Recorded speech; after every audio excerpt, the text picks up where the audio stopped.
Hey everyone, I'm Scott Brandley. And I'm Alicia Coakley. Every member of the church has a story to share, one that can instill faith, invite growth, and inspire others. In this episode, we learn how one woman's life in a blended family has shown her that no matter what challenges come her way, they can make it through with the help of the Savior. Welcome to Latter-day Lights.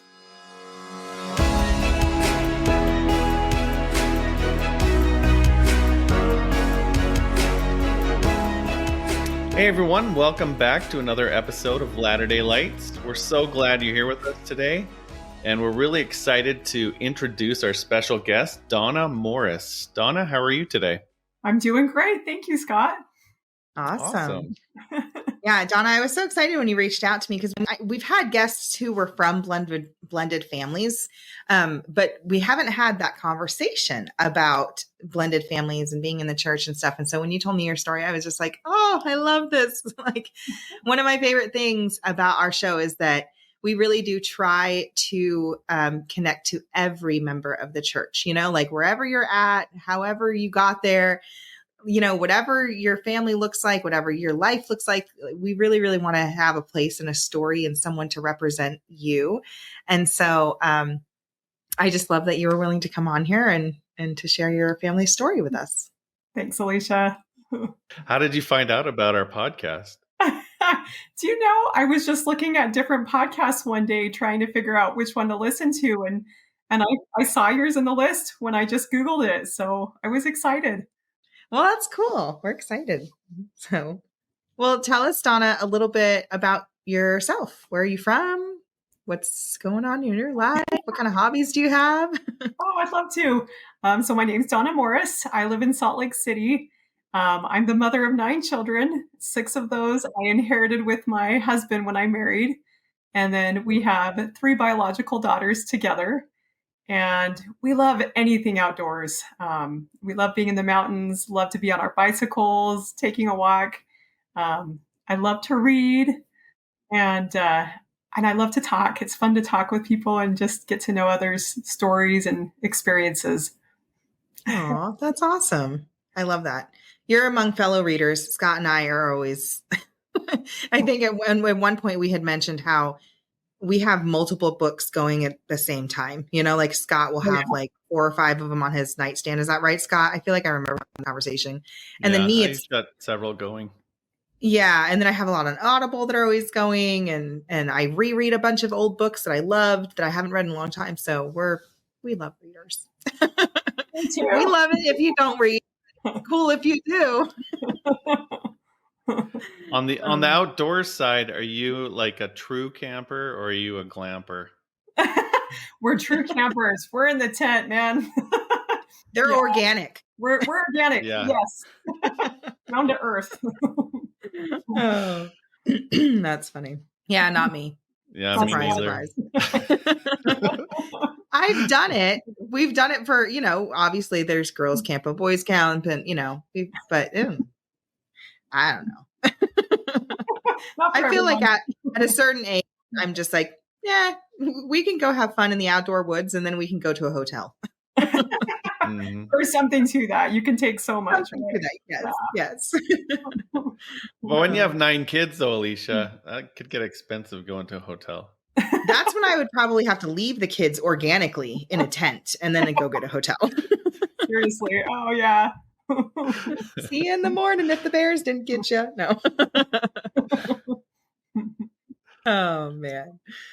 Well, that's awesome. We absolutely love to hear that. And we're definitely intrigued. We want to know how this 6-kid situation happened because you definitely don't look old enough to have 6 kids. And 8 grandkids. I don't know if I mentioned that. I have 8 grandkids too, which is wow. That is crazy. Yeah. So Donna, why don't you go ahead and tell us where does your story begin? Oh, so my story actually begins with my mother. And this is because she was a convert to the church and very instrumental in helping Jeff and I get together. So I'm going to start with her conversion story. My mother was born in Norway in a little town called Moss, which is right on the ocean. I've been lucky enough to go, and it's just a beautiful little community. But unfortunately, she grew up with a really abusive alcoholic father. And so that proved to be a really challenging experience for her. And when she turned 18 years old, she was at this party, and she did a lot of partying. So this party though lasted for 3 days, and I guess yeah, if you can imagine. And at the end of the 3 days, she said that she just had this overwhelming feeling that her life needed to take a different direction. And she also knew that she couldn't go back home. And so she actually asked her friends at the party if they would give her money. And that's what they ended up doing, is just pulling all the resources they had, all the money they could put in the pile. And she took that money and she used it to hitchhike all the way to Oslo. And she went to Oslo because she had an aunt there. And the really amazing thing is that she had only been to her aunt's house once. And she was from a very small town. And so, trying to find her way around this big city could have been really tough. But I really believe that the Lord helped her find my aunt's house, and she was able to get there. And she knocked on the door, and all she had with her is what she'd brought to the party. But she basically told my aunt, can I stay with you? I'm not going home. And my aunt said yes. And she let her in. And from that moment on, my mother slept on their couch because it wasn't a very big home. They had two grown children too that were in the home. And they helped my mother find a job. But the first night that my mother was there, my aunt asked her if she would like to go to church with them the next day. And my mom, being a guest, didn't feel like she could say no. But amazingly, that night, as she was thinking about attending church the next day, she just had this beautiful, warm feeling come over her that she was going to Jesus Christ's true church. And from that moment on, from the first day of going, she never looked back. She never returned to any of the party things that she was doing. And eventually she was baptized, and she was just that golden investigator. It's like the Lord just plucked her out of, the situation she was living in and moved her forward. And my dad had served a mission in Norway and ended up coming back to Norway to do a sabbatical. And he met my mother at a young adult activity. And then they ended up writing letters back and forth. And then she eventually immigrated. And so that's where my story starts. I'm the oldest of 6 kids. And interesting enough, I decided to serve a mission. And of course, I thought, since I knew quite a bit of Norwegian, that I would serve in Norway. Right. Makes sense. Got this girl who could speak Norwegian. Let's put her to work, right? But what ended up happening is the Lord had very different plans for me. And he ended up calling me to serve in Anaheim, California. And when I opened my mission call, I was like shocked. What? What is this? But in that moment, I also felt a confirmation that this was the place that I needed to be. And it was amazing because the theme of my mission turned out to be step families. It seemed like every area I was serving in, I would serve with a blended family. And I got to see some of the dynamic that step families go through, and the dropping off of kids, picking up of kids, and some of the more challenging things, But I also saw a lot of families that really knew how to work together and put their children first. In one ward that I served in, there was a sweet family that both sets of parents lived in the same ward, and they would sit on the same bench in church with the kids in between both the couples. And I ended up, one of them was a part member family, and I ended up getting to know the dad really well. And he was the one that we were teaching, and he was baptized. And it was just this beautiful experience. And their family, just all of the family, his ex-wife, everybody just rallied around him as a new convert. Wow. And that's cool.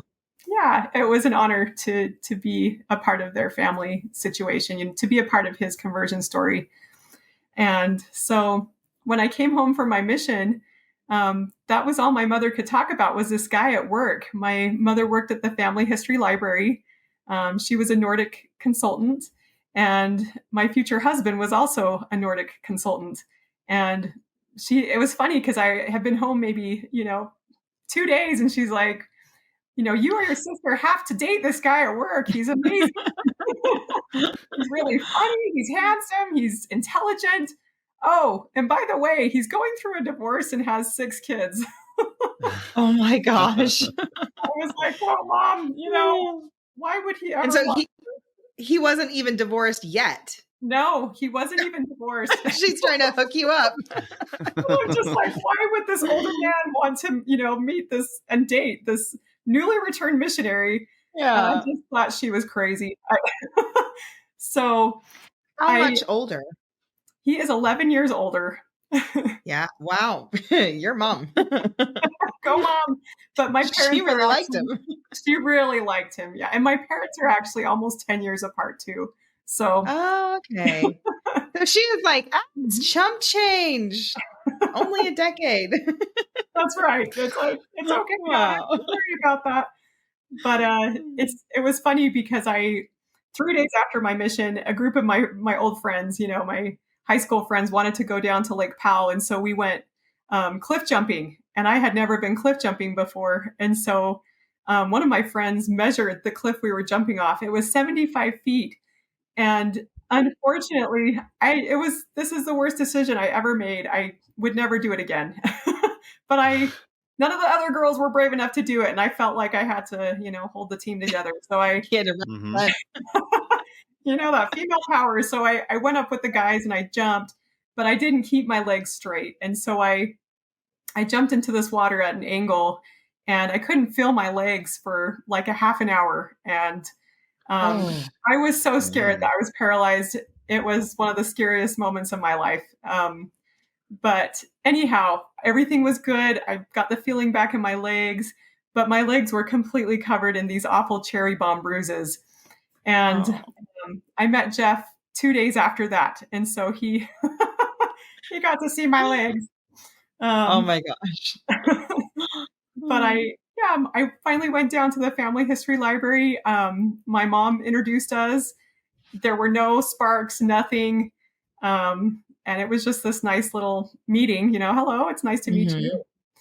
And then life resumed and I didn't even think of him again until 6 months later when I was doing some research for a class at BYU. At that point, I was a student at BYU living off campus with some friends in an apartment. And so I'm at the library doing research and I needed to go get a drink and my path crossed with Jeff's and I remembered him and I'm like, oh, you're Jeff. And he's like, oh, Donna, it's good to see you.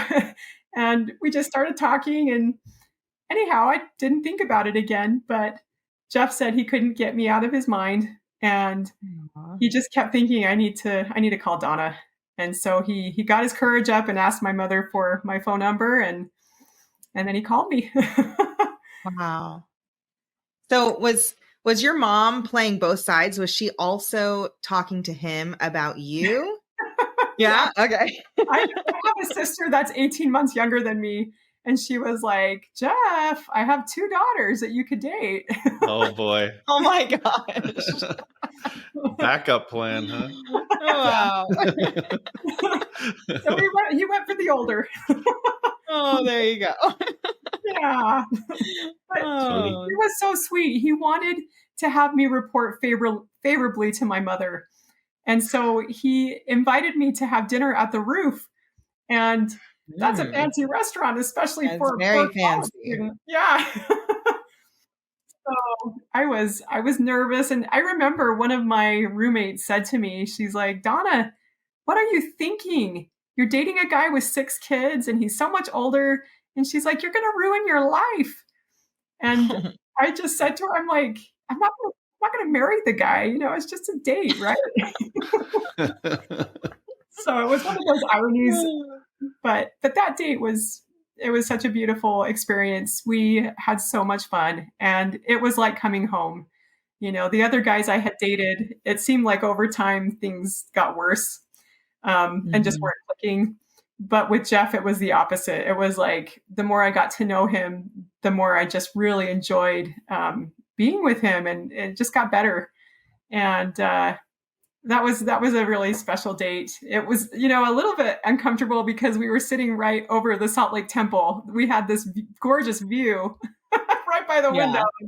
There's like violin music playing, live, and this amazing food. And anyways, but it was so sweet. It was very special. And on the way home, it was amazing because, and I hadn't had this happen with anybody else, but we had an hour drive to get back to Provo from Salt Lake City.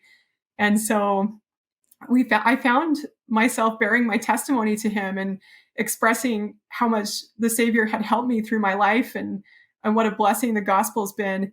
And he was doing the same. Donna, I'm so grateful for my Savior, and he has helped me so much, through my divorce and, all the transitions we've had to make with the kids. And so it was just a really special evening. That is so cool. Oh my gosh. Yeah. I bet you he was on the other side. He was like, man, how do I call her? She's so much younger. I have 6 kids. She's not going to want to date me. Right there. It was from both sides, I'm sure. Right. Oh yeah, absolutely. So true. Yeah. That's so funny.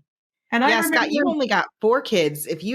And we're older, but if you ever had to start dating again, I don't know. I think especially after so fresh after a divorce, right? I know divorces do take time. So the separation could have been, however long it was, but that would be really hard. I'm sitting here from a single girl perspective for some reason, which I'm clearly not. But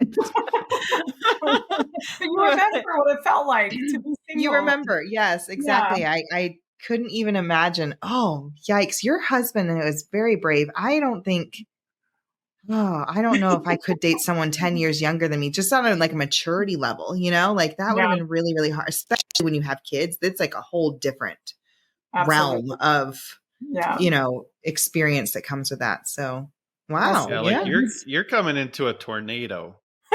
Oh yeah. Right? Oh yeah. Lots of moving parts. It's so true. People in motion. Yeah. That's a great way to put it. It was interesting. So I put off meeting the kids, and I also put off, getting physical with Jeff because I just wanted to be so careful because I knew that there were all these hearts on the line and that we had to be very mindful of the children's needs. And so I wanted to make sure, that this was really a direction I wanted to go, as far as, getting more serious with Jeff. And so I remember we were probably a month and a half into dating, and he asked if he could kiss me, and I told him no.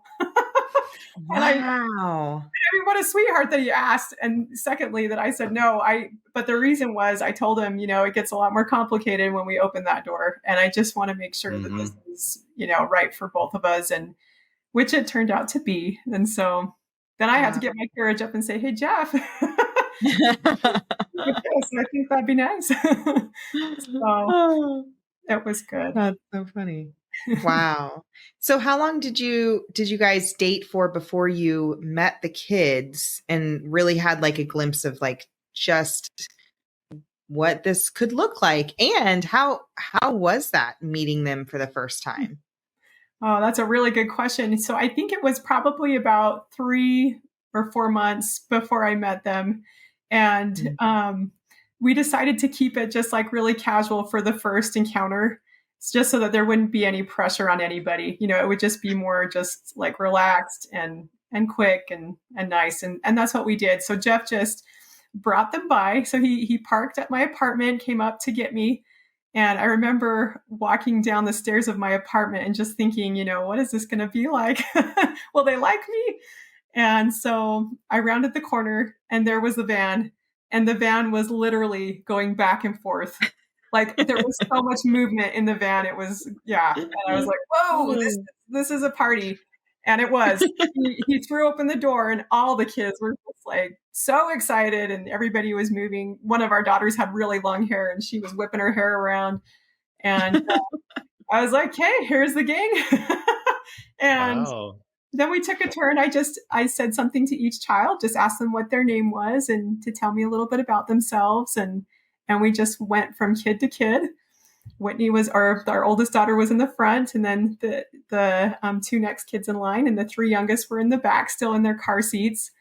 I think Isaac was in a booster seat, but they were all so sweet, and it went really well. It was just this little meeting, and then when we were done, Jeff got in the van and he started driving off, and I remember our oldest daughter was hanging out the window waving, and it was just like, I shouldn't say hanging out the window, but she was leaned over waving out the window, and it was just really sweet and just a good experience. And from there, then Jeff invited me to be with him on the weekends when he had them. And so I got to spend more time with them and start connecting on a deeper level. And it was a lot of fun. We had a really great time, and they're just amazing kids.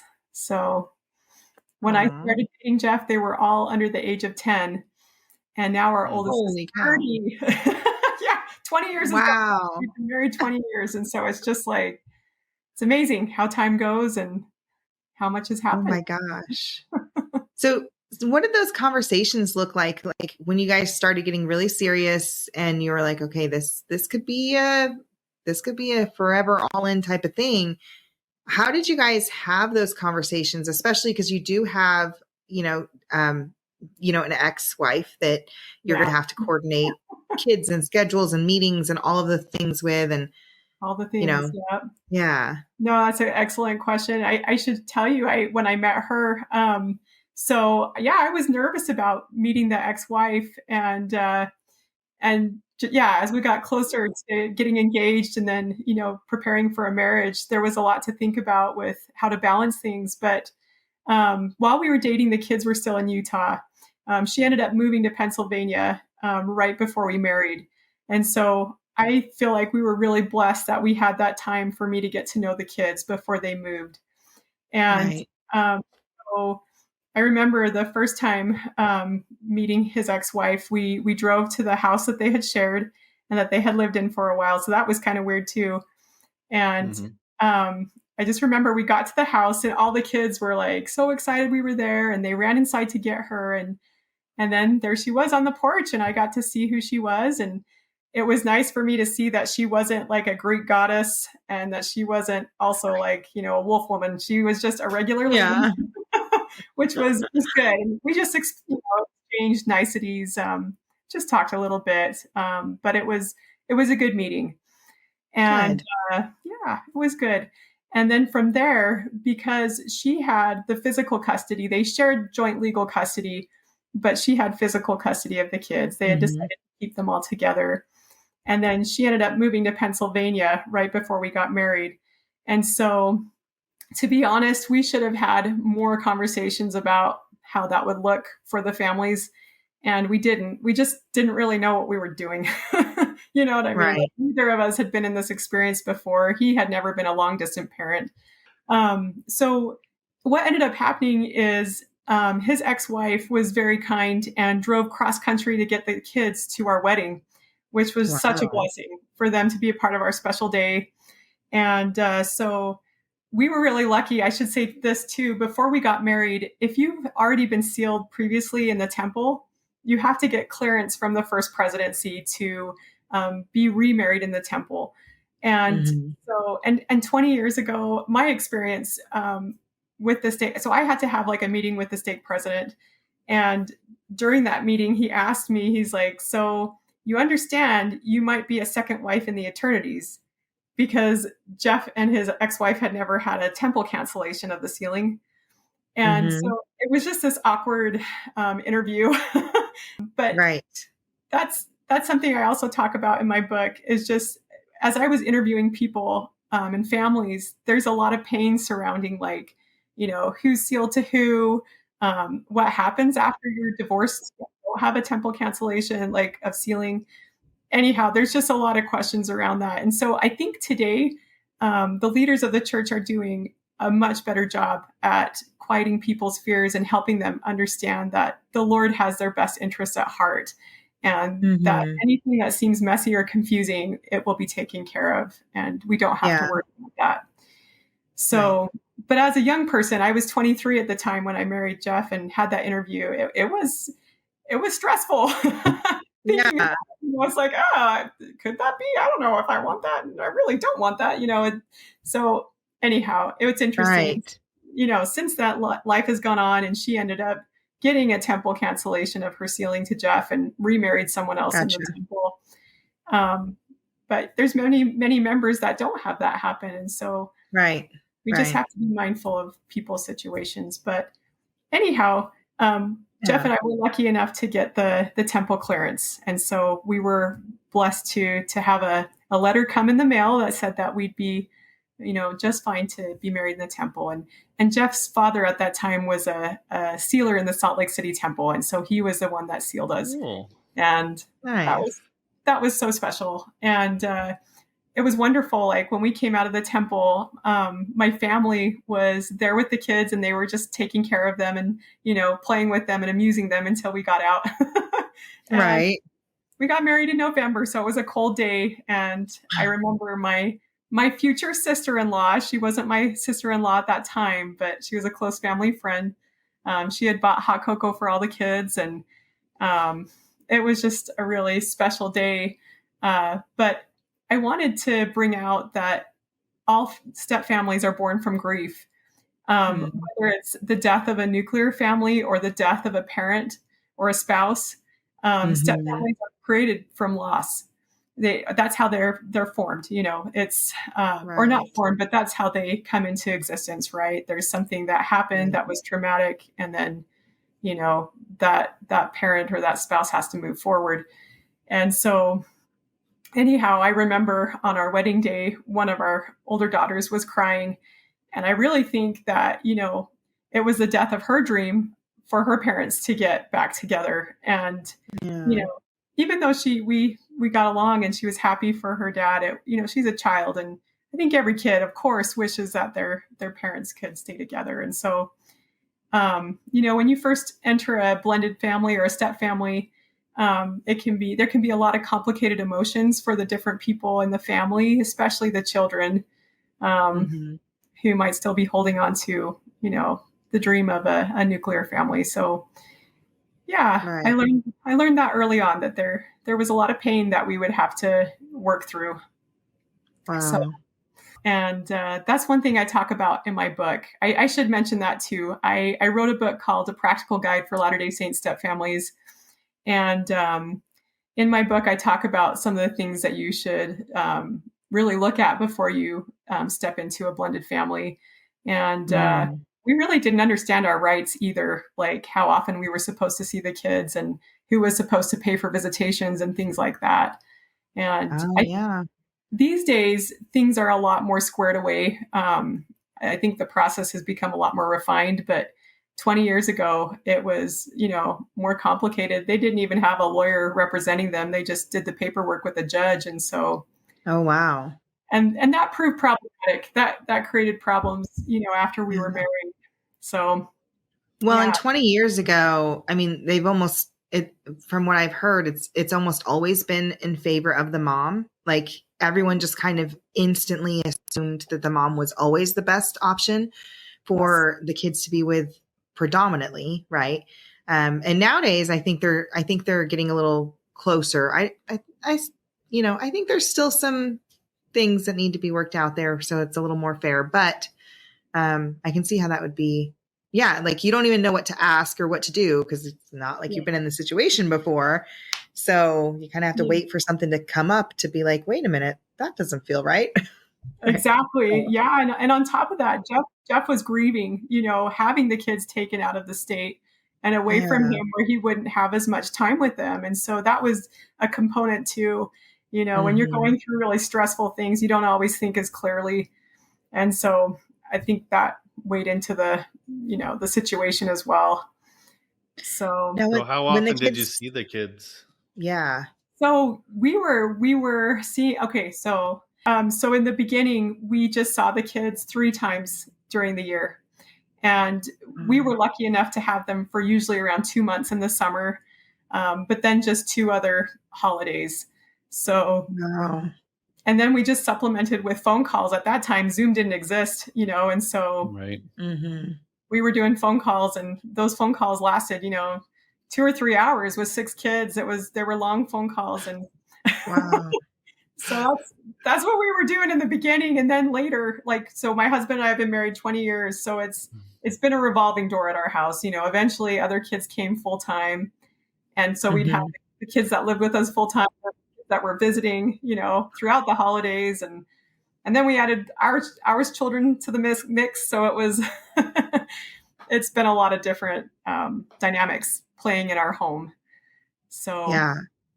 Well, how long was it from your first date to your wedding? How long of a time period was that? Okay, let's see. So we started dating in February and we were married in November. So is that 10 months? Less than a year. Less than a year. Wow. Which is incredible. Yeah. So it was fast. Yeah. And he had been divorced, let's see, 7 months. Let's see, I think it was 7 months before we went on our first date. So not too soon, but still fast. Yeah. Still fast for a first date being 7 months later. Like, well, I don't know. Maybe it is. Maybe it's not fast. I don't know. I haven't been there, but I could see how kids could feel like that was fast. And then of course, like you were saying, just navigating the grief of, okay, my parents are divorced. Well, hold on. Now my dad's dating. And then I'm sure they probably had like, I don't know if the ex-wife was dating too, but that could always be, like another layer to the grief and to the hardship. And then just leaving Utah and going to Pennsylvania, where they have their support system and all of their friends and their school. And like, now you're really having that. So that's a lot of compounded grief for the kids. And I think it's amazing that you were at this stage in your life where you could see that and that you were okay taking things a little slower and just really making sure that like you weren't just playing fairy tale, like you weren't just like, oh, it's a boy and he likes me and he wants to kiss me, so I'm going to kiss him. You know what I mean? Like you really took it seriously. That's really hard for anybody at any age, but, wow. Yeah, you're just kind of wise beyond your years at 23. Yeah, for sure. And there are a lot of dynamics going on there. I mean, my parents got divorced when I was a teenager, and that was hard because, there is a lot of grief. And I did have that same thing where I always wished my parents would get back together, Yeah, of course. There's a lot going on in those kids' lives. Did they have a hard time bonding with you marrying their dad and then them moving? Like, how was the bonding experience?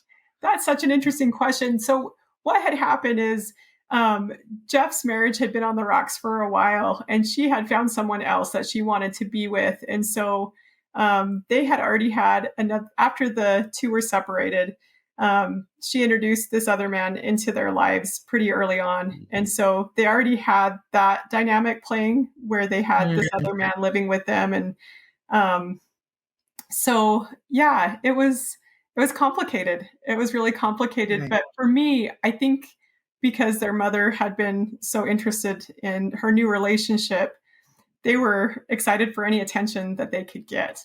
And I love kids. I love teenagers. I was a high school teacher.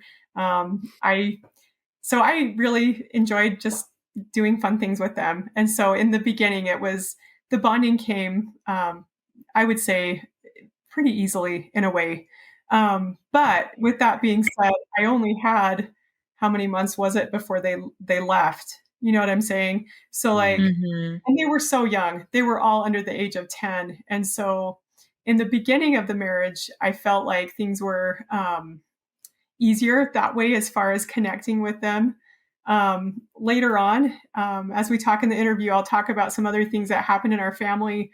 But it's interesting, like when there's trauma in a family, if there's been trauma earlier too, like that trauma can come back and it compounds what experiences kids are having. And we saw that happen later in the marriage. So when some of the kids were teenagers, that's where it got really hard.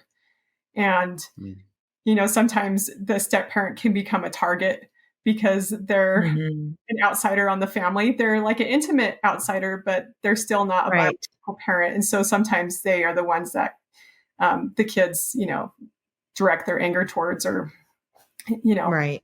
So, and I found myself in that situation later on in the family. So yeah, relationships are so complicated, and it's even in just a regular nuclear family. But there's so many different layers to a step family. It's just, it's really interesting how it all plays out, if that makes sense. Yeah.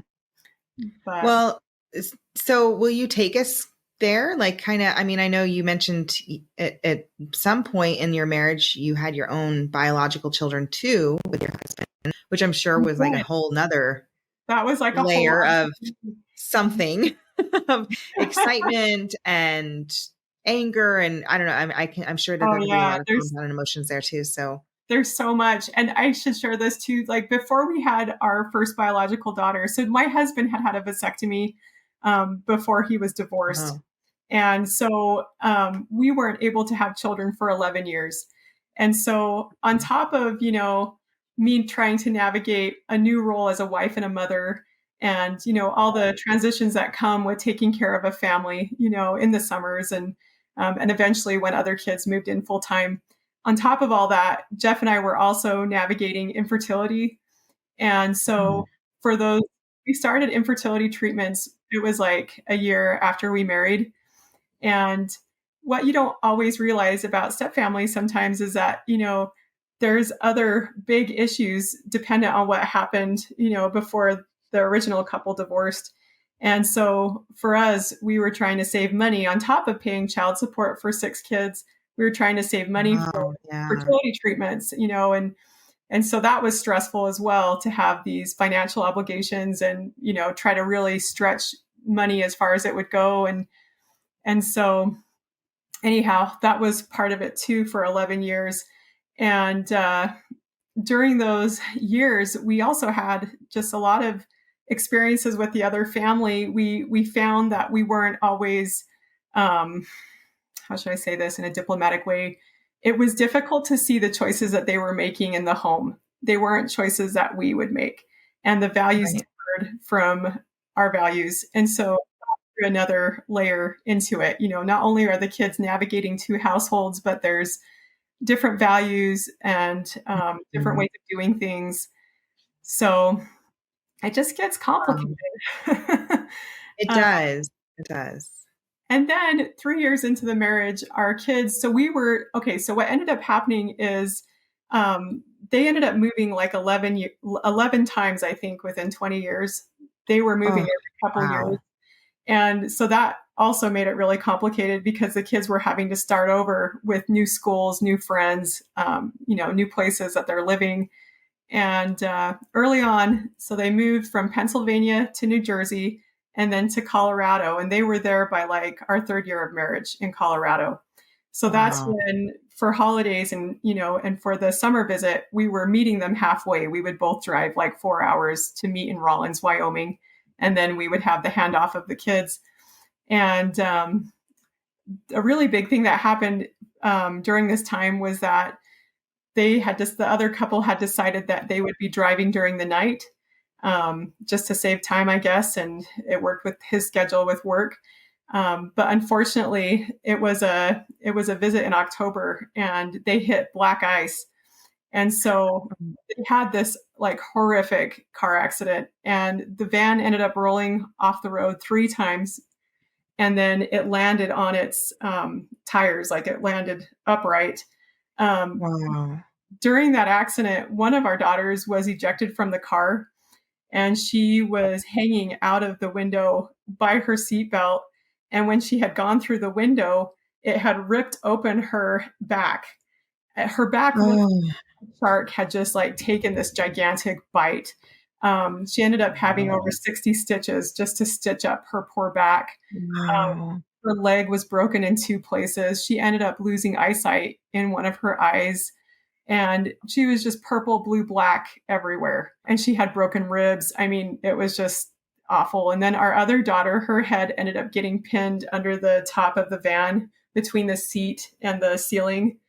And she wasn't breathing when her mother found her. Our oldest daughter, I didn't even know that your ribs go all the way up to like your neck, but they do. And one of her ribs been broken off. And the doctor said later that usually when that rib is broken, it punctures the heart and you bleed to death. Oh my gosh. By a miracle, like she was spared, her life was spared. And our sons, they had minimal damage, and then the ex-wife had 2 little boys with her new husband, and they were in their car seats, and so they were untouched. But our girls were in really rough shape, and usually you're not supposed to move someone that has a head injury, but their biological mother ended up moving Hannah, and that's what helped her to start breathing again. And she was in coma for, I think it was like 3 days. And I was the one that ended up staying in the hospital with her for over a week while they helped her with therapies, physical therapy, occupational therapy. But it was like, this was this awful, like traumatic experience for everybody. And it also threw both sets of parents into a situation where we were all together trying to do everything we could to help these kids, get better. And there were just some logistical things that had to happen, like showers. And I had never thought about what it's like bathing someone that has a bruised, broken body. But that's the situation we found ourselves in. And I wrote about it in my book, and it was just unbelievable. We ended up having to bathe Catherine, and she's the one that had broken her leg in several places, and her back was just ripped open. And this poor kiddo, she was just in so much pain. And I found myself holding her leg in the shower while her mother was trying to scrub her hair and her body. And then at that point, like the suppository started working for Hannah. So, the other dad is like running her to the toilet to try and help her through a bowel movement while she's screaming. And Catherine's screaming because she's in so much pain. And then their baby started screaming and crying. And so my husband runs to go grab the baby and try to comfort the baby. And I'm like looking around going, this is unbelievable. Like, is this real? Wow. It was man, insane. But it was a positive experience for our family because we found that we could work together effectively and efficiently with this other set of parents. And up to that point, it had been pretty rocky. Like it was not a very well-functioning relationship. And so it showed me, because I had a lot of anger towards Jeffrey's ex-wife because of the choices that were made concerning the divorce and things that happened around that. And also, she had decided to be with someone else and had allowed him to go through a vasectomy. And that ended up being an 11-year road for us. And that was very hard for me. And so to see her in this light where she, I could see the good parts of her personality and just see how she was working for the good of her children. And like, she wasn't a completely awful person. Like, is that right? It's funny how we No, I get what you're saying. Yeah. I hate to say that, but like, just how I had thought of her in my mind and the consequences we were living because of her choices. It was good for me to see, nobody is just, you can't think in black and whites. Like, everybody has many different colors of their personality and their decisions. And I think it's so important that we stop and look at everyone through a Christian lens, like a Christ-like lens. Yeah. And so that really was like a turning point for me, having that experience with them. And we all tell ourselves stories, right? Yeah, we do. Well, and here's the thing too, right? Like at one point, John and I, my husband, we were like on the verge of divorce and stuff. And I remember just like everything that we were going through and all of the things that we had gone through that were negative experiences.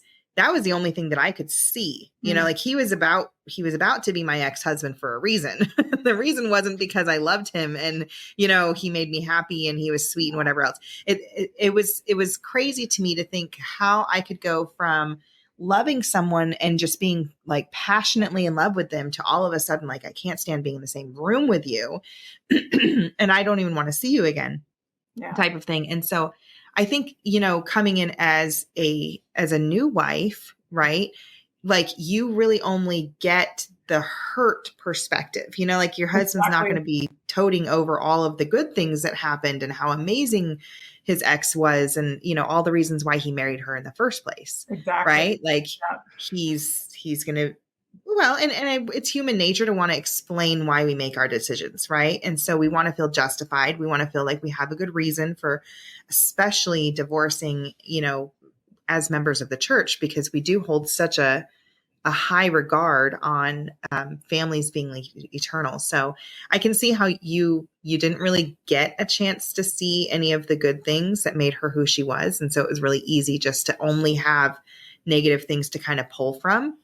Yes. And not that those negative things were wrong. They weren't lies. They just weren't the complete truth. So exactly. And I'm only getting one side of the story too. You know what I mean? Like that's real. So that's a really good point.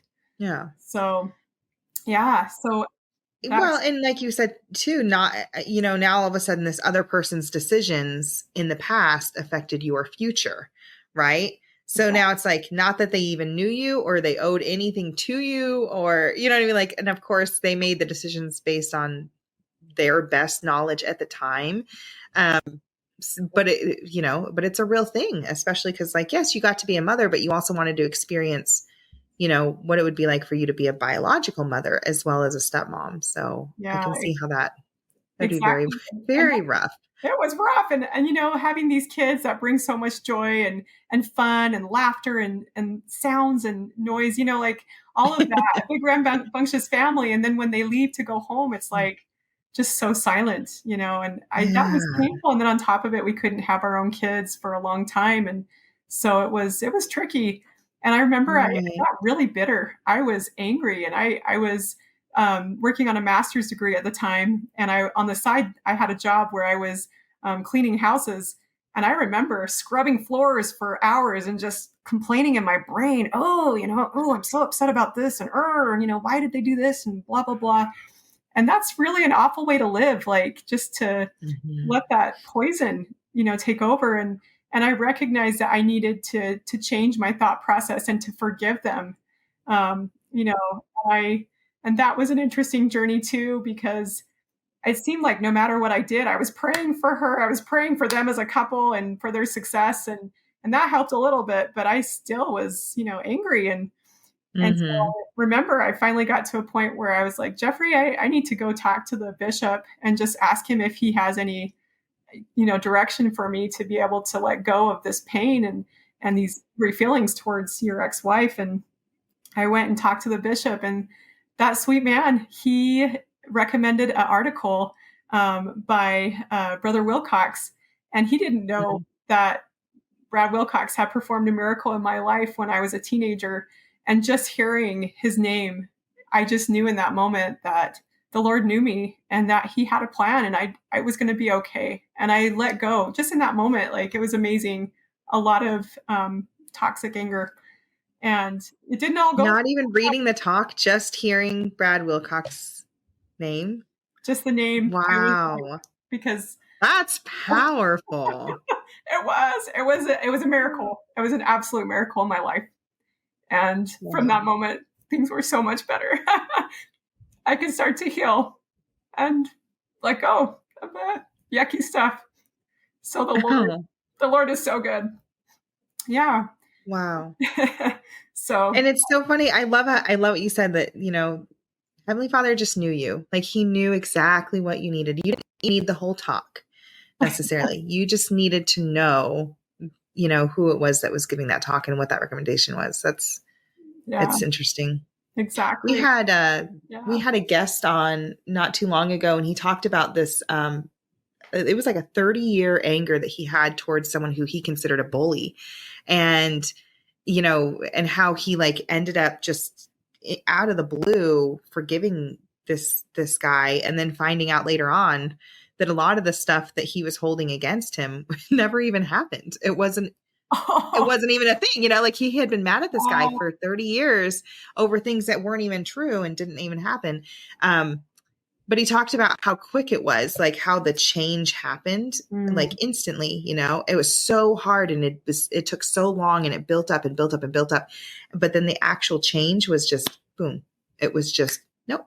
Oh, okay. Like all of a sudden you have something that you needed and, your whole perspective can change and you feel like you can move forward. And, I love when I love when he does that. I'm like, yes, you should do it more often and faster. Yes. But he knows that it's that wrestle, it's that wrestle with challenges that helps us grow and, just stretches us and helps us to become better, and it's refining. And so, looking back, I am grateful that I had that opportunity. How can you learn forgiveness unless you have someone to forgive, right?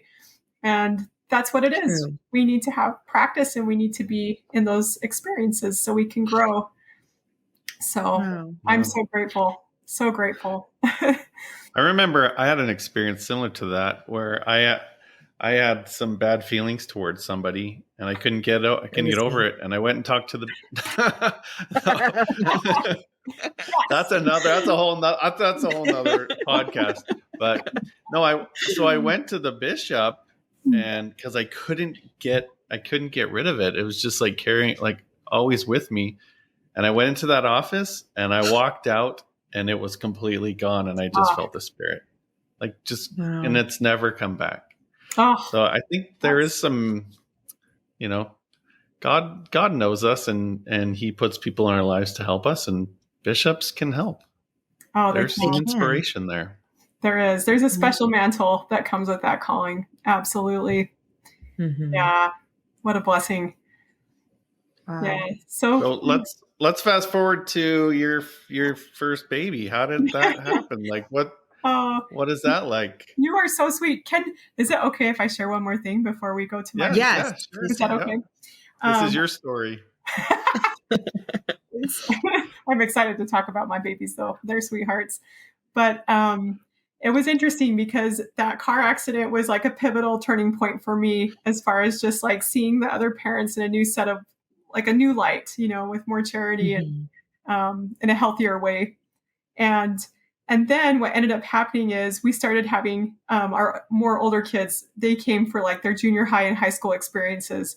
And so we started having kids full time in our home. And then we had one of our daughters that she came for her summer visit. And then at the very end, she just looked at us and told us, "I'm not going back." And we're like, "Oh, you want to stay? Okay, that's good. But we're going to have to talk with the other parents about this." And she's like, "I'm not going back." And she ended up staying. And that caused a lot of problems between her and the other set of parents. And eventually what ended up happening with this daughter is that probably about 6 months after she came to live with us, she came out with abuse that had been happening in the other home. And so that was another big turning point for our family and another opportunity to try and see a situation in a Christ-like way, to look at things with charity, but also to protect, kids. And it was very complicated because we hadn't been there. We didn't really know exactly what had happened, of course, because we weren't living it. And so it ended up going to the authorities, and the authorities got involved with the families. Lots of interviews were conducted. There were counselors and psychologists involved. And what ended up happening is that the abuse was substantiated but couldn't be proved.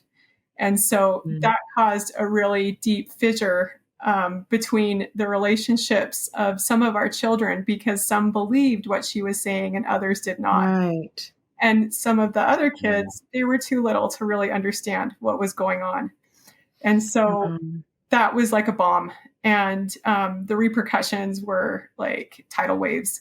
And when the kids that weren't living with us full time would come to visit, then we had to navigate relationships where there was a lot of anger and hurt and confusion between children in the home that weren't used to living with each other all the time. And so that got complicated too. And we did a lot of praying, a lot of soul searching, and just tried to do right by everybody in the situation. And we found that every kid in our family, and this is true for any family, deals with pain differently. And some of our kids turned to God and they found peace in him and through him. Others, one of our sons turned to drugs as part of his coping mechanism, and also, just from choices. And it was just an interesting time to see how different kids were choosing, different choices that would impact their life in really deep ways. So when there's trauma going on in the home, and especially in a step family, unfortunately, the step parent can be targeted. And that's when I found the relationships with some of my children to be really difficult. And that was heartbreaking for me because I adore my stepchildren, all of them. I love them deeply. I would do anything for them. And to be put in a situation where I didn't really understand why they were targeting me or why, people were acting a certain way, that was really hard. And that was another reason I started researching step families for my book, is just trying to get answers for how to deal with these complicated situations and how to offer the best support that we could. And so I forgot to say this earlier, but Jeff and I, before we got married, we had looked for a resource to help us be the best, step family we could be, and that I could find a resource that would help me be a good stepmom and help me prepare for whatever was coming. And we couldn't find anything, 20 years ago. And then when all this really complicated stuff started happening in our family, I went back to the bookstores and I was looking for resources, and there was nothing from a Latter-day Saint perspective. And so I just started thinking, at that time too, I had just finished my master's degree and was looking for a job, and there were no history positions. And so that's why I started writing. And I just started researching and compiling. And it was a project that I would, put aside and then start again. And it took it was a 12-year span. But interestingly enough, it felt like another situation would hit the family. So I'd write it down and research it and add it to the book. And anyhow, it was a great blessing to have that project to help me work through the feelings and issues that we were encountering. So yeah, it was a really hard time, but the Lord also really blessed us. And eventually, things settled down more, and people got the help they needed. And then we eventually had older kids that served missions, and we were transitioning that way with, kids that were moving on and flying with their wings, making choices. And that brings me to the birth of our first child. You've got kids going on missions, and then you're having babies.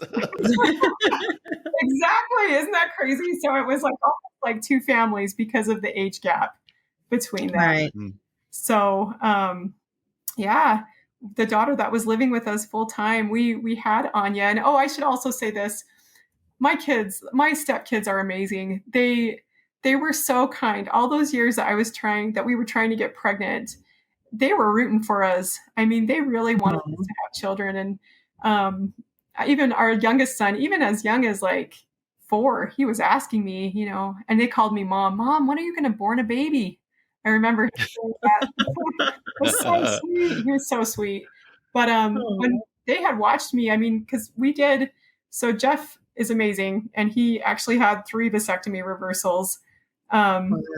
We thought in the beginning that would make it so that we could just have kids naturally, but he has keloid scarring, and that was the issue that we came up against after the reversals. And so we ended up having to do in vitro, and we tried the first in vitro, and it was not successful. And unfortunately, during that procedure, my ovaries are usually the size of about an almond or a grape. And my ovaries exploded to the size of grapefruits. And it was so incredibly painful. It was awful. My stepkids watched, they were there for a visit, and I was on these, fertility drugs, and I would walk around the block to just try to curb the pain. And they were so sweet. They would, Mom, are you okay? How are you doing? I'm so sorry. They watched me go through all this shots, and, so they were wonderful. And so when we finally had our daughter, they just rejoiced. It was a party. They were so happy for us to have kids. And, we had kids that were living in Virginia at the time and kids that were living in Utah. And I think, we had a child that was on a mission. We were all over the place. But all of them, they were just so sweet. And our one daughter, before she left on her mission. I had been battling fertility for so long. I think I had like 5 showers. People were so happy for us. They just threw showers. Oh. She bought presents for each one of them, these little gold pants in different sizes for each of the different showers, and wrote these sweet cards. I mean, I just can't say enough how wonderful my stepkids are. They're amazing, and I just love them so deeply. And then she went on her mission, and so it was a great joy, and the kids were wonderful with her. And our son that ended up dying, he was engaged to be married, and they got pregnant, and their daughter is the same age as my biological daughter. So well, and I apologize. I want to back up just a little bit because you mentioned that you guys lost a son at the time that you were gaining a daughter, and I mean, is that okay for you to talk about? Is that something that you? No, I'm glad you asked, Alicia. Thank you. So my oldest stepson is his name is Dexter, and I'll probably cry when I tell you guys this, but we had a really special relationship. Like, he got my humor. I got his humor. Like, we could just make each other laugh. We had a really fun time together. You know, I would be driving down the street and I'd say something like, okay, Dexter, you know, my gut is that this green light's or this red light's gonna turn green now. And he'd be like, Mom, your gut is only right about 75% of the time, you know, just cute. Like, we just had a fun, jokey, like, fun relationship. And anyhow, what ended up happening to him? So when Anya was born, he had just gotten out of the Marines. And I want to share experience with you guys. I'm going to have to back to my mission. I'm going to show you this book. This is a book that I brought on my mission. And it was a book that I brought with the intention of my companions, my investigators, you know, anybody that was special to me, they could write their testimony in this book. And it would be a treasure that I could take home. And so I did. I filled the whole book with all these meaningful witnesses of Christ. And it was one of my most treasured possessions of my mission. And when I got home, I had a companion that hadn't signed it. And so I let her borrow the book. And unfortunately, she lost it. And I was devastated because of all these beautiful testimonies that I no longer had. And after I married Jeff, you know, Dexter, his testimony was not always solid. And I just kept thinking, oh, if he could just read my testimony book, it would be such a blessing to him. And so I started bugging her, you know, hey, Stoneman, have you found my journal yet? You know, what's going on? And, you know, she basically told me eventually that she had sent it to my parents and they never received a package, right? So I just assumed that it was lost forever. But ironically, through the years, I would come back to that thought, oh, if Dexter could just read my testimony book, it would be so special for him. And he had eventually, as a teenager, decided to leave the church, and he was getting into some trouble and experimenting with marijuana and some other drugs. And eventually he ended up going into the Marines. And after he got out of the Marines, we were really lucky because he got to come to Utah for a whole month, just him to stay with our family. And at that point, it was just Anya and Jeff and I. Our other kids were to college and missions or in the other home. And so anyhow, he came and we just had this wonderful summer together, this wonderful month. And he got to know Anya, and his fiance was pregnant with their child. And she was getting ready to give birth to their baby. And so he was so excited to spend time with this little one. And it was just so special. And we had this experience where it was 4th of July and we were watching the fireworks, and I was sitting there with Dexter, and my husband decided to take Anya home and I got to stay, and Dexter's sitting right next to me. And all of a sudden, one of the fireworks from across the street, like one of the big ones that goes up into the sky, one of those aerial, I don't know what they're called, but it like flipped over and it shot right into my abdomen. It like went across the street and landed in my lap. And I watched, I like looked down and I watched this thing explode, right? Like this huge flash of green light. And Dexter, who's sitting next to me, saw it too. And all of a sudden, like, my clothes were on fire. And I'm like, it was so crazy. And I'm like running. I was not thinking stop, drop, roll, right? I'm just like, I got to get away from this fire. Right. I wasn't thinking straight. And so I'm like running, and my brother like had to tackle me, and he put the fire out. And when I stood up, like, my garment was still intact. My shirt wasn't. It was like burned away, but my garment protected me. I still had some bad burns, but I think it could have been so much worse. And my stepson Dexter saw this happen, and it was just like this miracle, right? And so we went back to the house, and I got, cleaned up, and my burns, we had to take care of my wounds. But then, the next day I found my husband and I and Dexter sitting at the table after we'd put Anya to bed. And we were just talking about like the amazing experience that we'd had and how blessed I had been to be protected with my garment. And once again, I found myself like bearing witness of our Savior and telling Dexter, Jesus Christ lives and he loves us. And if we try to follow him, like, he will protect and help us. And I kid you not, there was a knock at the door right then, right after I bore my testimony. Jeff goes to the door, he opens the door, and he brings back a package. And I'm like, what is this? It was like 9:00 at night, right? Nobody's delivering mail. I opened the package. Guess what was in the package? I found myself looking at the angel on the cover, and I looked across the table and I said, Dexter, this is for you. And I told him how all these years I had wanted to share this book with him and how sad I was that I couldn't. And he's just like dying. He's like, whatever, Mom. He's like, what? And he's just, it blew his mind. But it's true.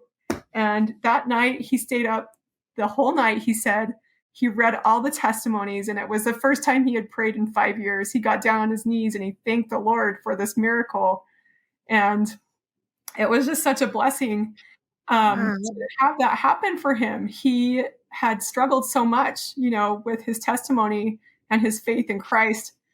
And so fast forward again to when Anya was born, he got out of the Marines, and unfortunately Dexter got really mixed up in drugs.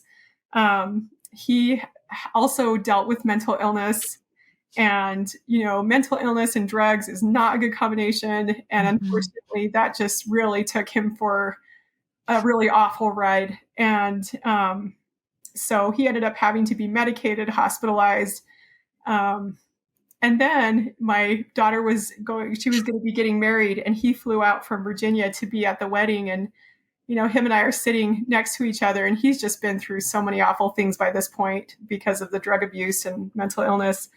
And he's telling me, Mom, I am so low. Like, I am so low. I don't know if I'm ever going to be okay again.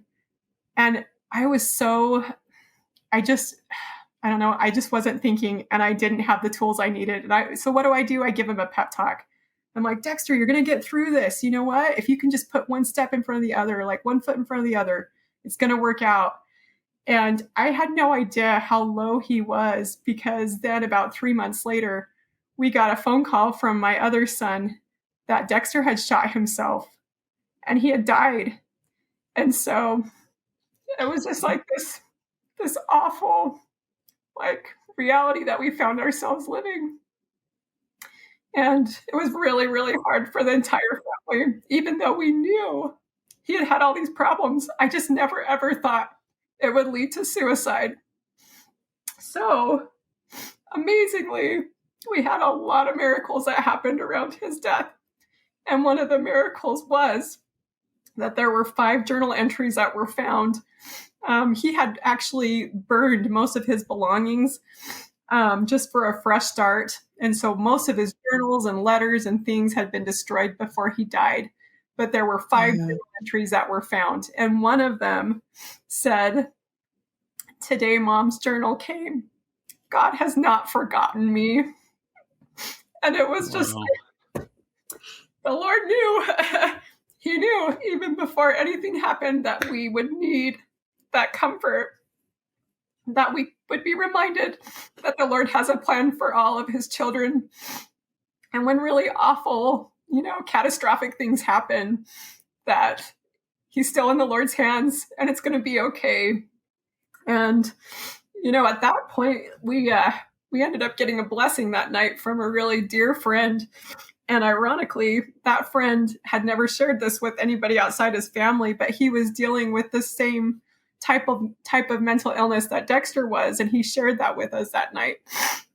And anyhow, he gave me a blessing, and it was like the room was on fire, like it was lit. Like there was so much light and warmth and love. And I could feel Dexter's love for me and for the family. And I would never have expected this, but he felt grateful. I could feel his gratitude for his life. And if you knew how messy his life was before he died, it's like amazing that would be as valuable as I think it was. I think the pain and the hardships that we endure are so valuable. We don't recognize how happy we will be for those experiences in the next life. But I felt that with that blessing. And anyhow, from then on, I've just been so comforted. I know he's around. I know he peeks in on the family and helps us in ways we don't understand. But I was really blessed to have a really special relationship with his fiance. Before he died, they had broken off the engagement because of some of the really bad choices he was making. But she still loved him. She still cared for him. But I was the one, he actually called me the night before he died. That's another thing. Oh my goodness. I had been out with a group of friends. I had a friend that was dying from cancer. She had 5 different types of cancer, and a group of girls in the ward had gotten together to just take her out for a girls' night. And so Dexter tried calling me on the way home from that girls' night. And I just thought to myself, I'll call him later. I won't pick up right now with, what was going on. Yeah. But anyway, I've regretted that, but we just don't always know, do we? Right.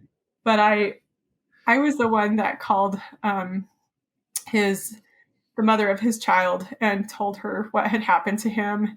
And since that experience, like, we have just had the sweetest relationship. I just love her. She is like one of my daughter-in-laws. Even though they never got married, she is such a sweetheart. And we just have this amazing relationship. So it's amazing how the Lord can take the most ugly, awful situations and bring really beautiful things out of them. And there's so much we don't understand, but I just know that the Lord's going to make it okay. It'll all work out. Yeah. Yeah. Wow. So, oh my goodness. You have been through a roller coaster for sure. I've had this thought in my head all day, and I don't know if I'm going to say it the right way or if it's going to come out the way that it's in my head. But I was thinking a lot about how there's so many people who misunderstand. They think that Heavenly Father maybe delights in our suffering, or that he just doesn't care if we're suffering, And I think about it, and I think about how, when we suffer with a purpose, that is what brings Heavenly Father joy, right? It's not the suffering. It's what we do with it afterwards. It's the blessings that come from it. It's the way that we learn. That's part of the purpose in coming to this life and in dealing with the things that we have to deal with, and in going through the suffering, is so that we can reach out and we can mold our lives with one another. It's for us to be able to grow, to become closer to who we're supposed to be, closer to the Savior, closer to our Heavenly Father, closer to each other. It's like you had said in the beginning that, blended families originate from a form of grief.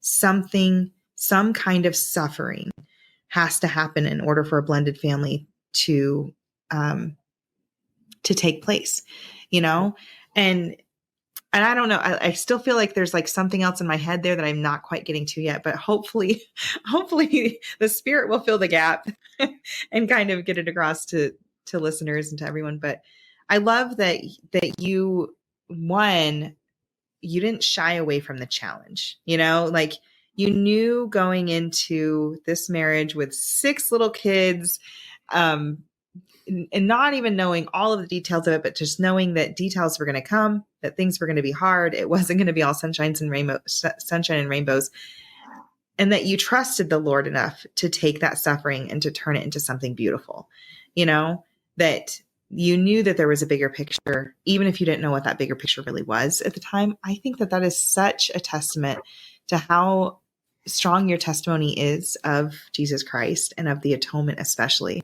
And I love that he's been a part of your story from before you even existed here on this earth, way back with your mom, right? Like your mom had to go through her own suffering in order to make the change to become part of a blended family where she was living with her aunt. And then for you guys just to carry that on, I just think it's just such a beautiful thing. And so I really appreciate you coming on today and just sharing, some of the stories and the experiences that you've had as a stepmom and as a second wife and as a biological mom and, as a sister in Christ and just all of the things, because it's beautiful. It's a beautiful story that you have. Thank you. Can I share really quick? Yeah. It's really amazing too, because, so a year later, what ended up happening is our youngest son got his mission call. And so he needed to go through the temple for his endowment. And so our other son got to take Dexter's name through the temple for Dexter's endowment. Mm-hmm. So all of my 3 sons were represented that day in the temple. Plus my daughter was getting married the next day. And so she was going through, she had already had her endowment, but she was there and the other 2 girls were there too. So everybody was in the temple together. And that was when I was pregnant with our twins. And we did a mutual, and I got pregnant with twins. And it's crazy because I ended up having the twins 3 weeks later. But for that experience in the temple with everybody, I was in a wheelchair because I could hardly walk. I was so big. And it turned out to be such a special experience because I was in the wheelchair, I got to be wheeled up in front of everybody and go through, the temple ceremony first. And so I got to see all my kids as I was being wheeled through the temple. And it's just amazing, the special experiences that the Lord blesses us with. And he is just so good. He knows what our families need. And it was really fun to just be a part of my youngest stepdaughter's wedding. And here I am, huge and pregnant, and she's getting married. And we have the funnest pictures. I think they'll include some in this podcast, but awesome. But you just never know what twists and turns your life will take, because we had our whole family, in the temple, everything seemed to be really good. And then, fast forward a couple more years and we've had several of our kids that have left the church. And, one of our kids decided to embrace being a lesbian, and that caused a divorce. And, you don't ever know where lives will wind, what way the roads will wind. But I can say that the Lord just always walks with us no matter where we are on the journey. And we can always have hope that there's good things in store. And he is the master healer and fixer. And he just makes things okay, or makes them strong enough to bear them. So, yeah. Wow. Going back to your 23-year-old self, I'm guessing if you had to do it all over again, you would, right? Absolutely. Just because something is hard doesn't mean it's not the most worthwhile thing you'll do. And I love my family so much. I wouldn't trade them for anything. So I'm just truly grateful. My husband is my best friend. We have such a sweet marriage, and where it's just been such a great opportunity to grow. I think the Lord knew I needed every person in this family to help make me the best I could be. And we just keep walking. And so it's a great blessing. I would tell that 23-year-old, you got this, lady. Just keep walking. And I would give her up because there were hard things coming. Oh, man. But we can say that for all of us. No matter what type of family we're in, there will be some hard times. Yeah, for sure. So how old are your youngest 3 now? Okay, so right now we have a 9-year-old and 2 4-year-olds in our home, and they're turning Oh, 5 wow. next week. So Oh, they'll be in kindergarten. wow. Yeah. Oh, you make me tired. Been raising kids for like over 20 something years. you, you still got you still got 13 more to go. That's a long time. Oh man. Wow. Well, Donna, you're just wonderful. I am so grateful to you for coming on here today and just sharing your story and everything like that. Um, before we officially end, is there anything that you know would like to leave with the audience? Any last words? Is it okay if I put a plug in for my book? Of course. Yeah. If any of you are in blended families and you're having a hard time in any way, please pick up a copy of my book. It's the book that I wish that I'd had when I married my husband. It's called A Practical Guide for Latter-day Saints Stepfamilies, and it has everything in it from communication skills to discipline, to how to navigate relationships with a co-parent or ex-spouse, if you want to call them that. I wanted to write a book that would be a one-stop for stepfamilies. So no matter if you're dealing with grief or abuse or addiction, it's all there, and will help you with the resources that you need. And I'd just like to bear you my testimony that I know our Savior Jesus Christ lives and that he loves his families. And I really think he has a special place in his heart for people that have the courage to try again and have the courage to create a step family. And I know he'll bless your journey and that he'll be there every step of the way if you turn your heart to him and look to him for answers. He's done that for me, and I've seen so many miracles. Wow. I love that. I know we could have benefited from your book when I was young. So thank you for taking the time and all the effort that it takes to write it. I mean, 12 years is a long time to pull all that information together, right? Yeah. So, and the nice thing is, with the Latter-day Saint perspective, there's some wonderful books out there, but I really think the gospel is the key element for success. And so I've included lots of advice from the brethren, and I wove our story with other people's experiences as well, with all the research and, leading family therapists and their advice. So I hope it will be a resource. Yeah, for where sure. Can they get it? They can get it on Amazon, Barnes & Noble, Walmart. Okay. Yeah. Okay. Awesome. Well, we can definitely share a couple links so that, it makes it easy for people to go ahead and find it. I think it'll be a really, really great resource for a lot of people. So thank you. Yeah. Thank you. Any last thoughts? Oh, thanks so much for having me on the show. I'm grateful I could share our story. And I just believe that the gospel is such a blessing and that the Lord is the answer. Yeah. Yeah. You're right. Absolutely. Wow. Well, thank you again, Donna. We really, really enjoyed having you on here today and it just taking us on that roller coaster of an emotional ride with you. We really, really appreciate you being so open and excited to see just what else the future holds for you and for your family. I would love for you to keep us updated and just let us know whenever you have those, other little miracles pop up. And I think that would be so fun. So thank you, Alicia. Thank you. Yeah.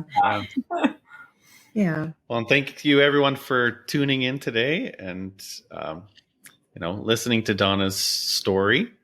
Hopefully that it's helped you, inspire you and bring some light into your life. And if it has, go ahead and hit that share button and let's do some 5-second missionary work and get Donna's story out there so we can help other blended families to be able to tackle life's challenges a little bit better, right? Yeah.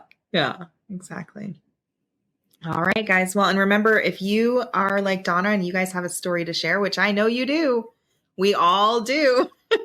We all have stories that can be shared that can bring light to the world. We want to hear from you. So please, please, please head over to latterdaylights.com and at the very bottom of the page, you can fill out a form to be a guest on the show. I promise it is not scary. It's not scary. You may think it's scary, but then you get here and it's just like, oh, okay. Cool. Hanging out with Scott and Alicia. Exactly. But we really would love to hear your stories. And more than that, guys, we know that your stories count. Your stories are important. Heavenly Father knows you, sees you, and loves you. And a lot of the times, I think that he shows that love for other people through us sharing our stories of him. So, reach out, be brave. Let us know if you want to come on the show. And if you're not sure, if you're like, I don't know, I have a story, but I don't really know. Is it like something that can be shared, whatever else, let us know. We would love to have a phone call with you and to go over it and see how we can get it out to the world. So with that, guys, make sure you leave a comment for Donna too. Just tell us what your favorite part of her story was. And if you need anything, let us know. We're happy to help. We hope you guys tune in for another episode next week of Latter-day Lights, and that you have a great, great week. See you later. Take care. See ya.